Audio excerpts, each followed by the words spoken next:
on this beautiful Saturday evening here.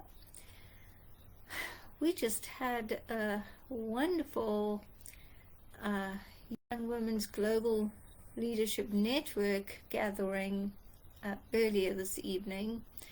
If you don't know, my sister Shamima and I are co-founders of Leave No Girl Behind International, our non-profit based here in South Africa, and we empower girls through leadership programs around the world. So this gathering is also a leadership program.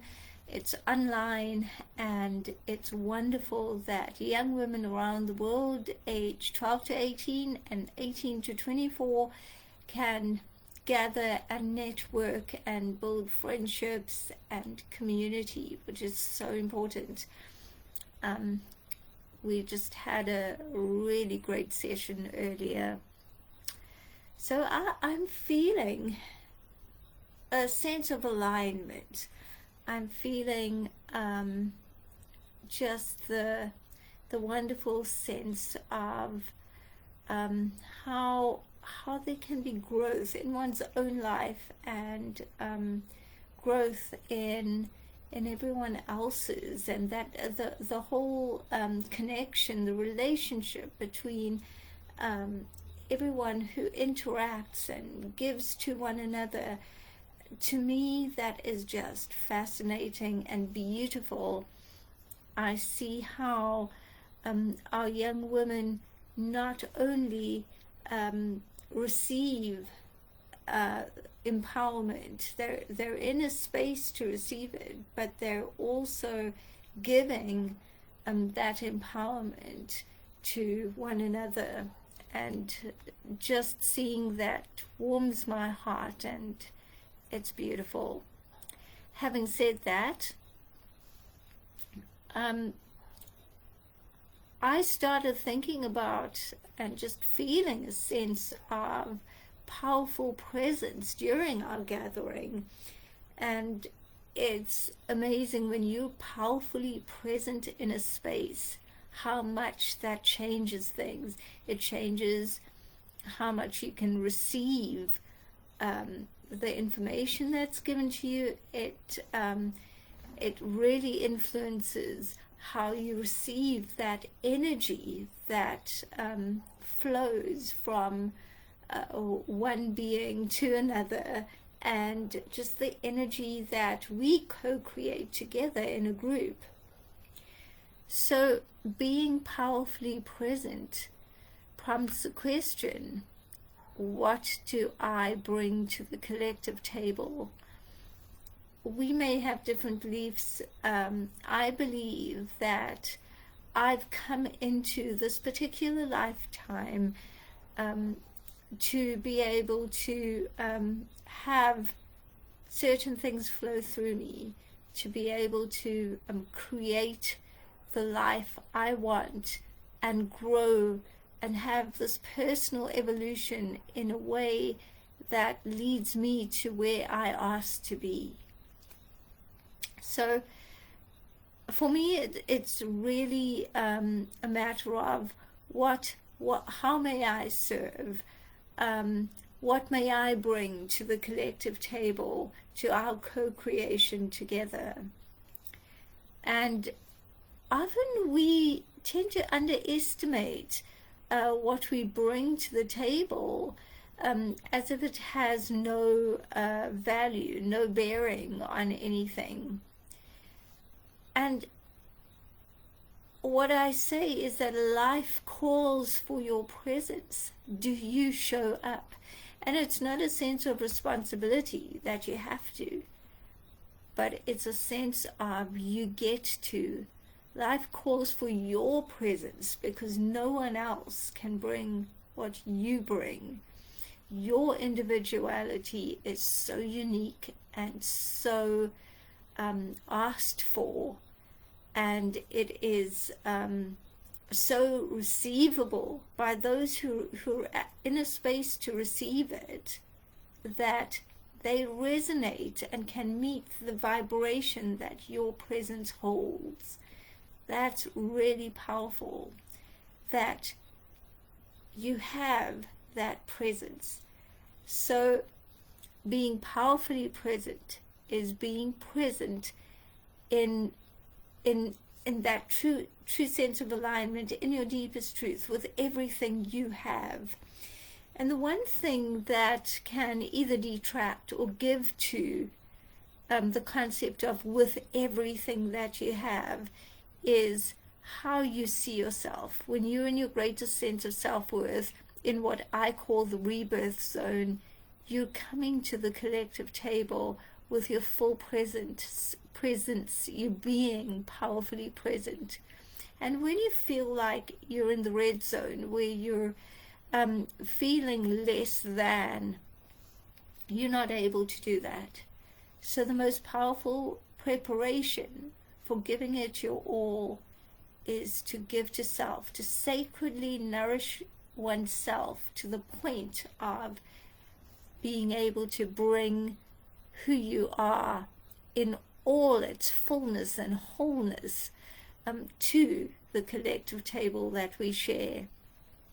And to get to that point where you're in the rebirth zone takes alignment. You align yourself. I teach alignment through the 5 building blocks of unbecoming who you're not, unlayering everything that's been told to you, every opinion, every expectation, everything that is laid upon you by the village that has raised you. And you get to take that off, one layer, peel off one layer at a time, until you're left in your nakedness and alignment of just you, your core, your deepest truth. One of the building blocks I haven't spoken about too much recently in these lives is the building block of education. Make a list of all your skills, not just what you're qualified at. You may have followed a particular track of education, formal education, where you're qualified to a certain point. But this is every single skill, and it doesn't mean that because you don't have a piece of paper you don't possess the skill. You most definitely do. You've been doing things your whole life that didn't have a piece of paper. You've been using, perhaps, here's an example, your intuition. And maybe you've been teaching it. Maybe if you have children, you've been teaching them to listen to their gut. That is a skill. You're teaching intuition, and you're teaching young minds. So, and every time you teach something like that, you're also teaching leadership. You're teaching the people in your life to step up to the plate and be themselves and trust in who they are. So in your education building block, you're making a list of at least 10 things that you bring to the table. Whether you have formal education in them or not, you know what those things are, and maybe you don't. And if you don't, go through every single thing that you've done in your life, really. If there are things that you can remember in childhood that you helped with, that you were just good at, maybe you helped your parents with it, maybe you helped teachers with it, and as you grew into a teen and young adult, maybe there were skills that you brought to a part-time job, or just to your parents' business or to someone else's business, a skill that no one else can bring. So once you've written down 10 of the 10 things on your education building block list, you've got that piece of paper or that little card. Carry it with you. Read it. When you go into a room full of people and you may feel less than, take it out of your bag, your purse, your pocket, and read that list before you step into interaction and community. And then remember who you are. Remember that alignment. Feel it. And bring that to the collective table. And that is part of being powerfully present. And just bringing who you are, showing up. And just by doing that, you're untelling your story, because you're untelling the story of the expectations and opinions and perceived failures that the village that raised you, or the people around you, or anyone in your environment has already told you, and maybe that you told yourself because you looked in the mirror and saw something in your misalignment, in your misaligned moments, that you put on yourself that gave you the perception of failure. There is no such thing.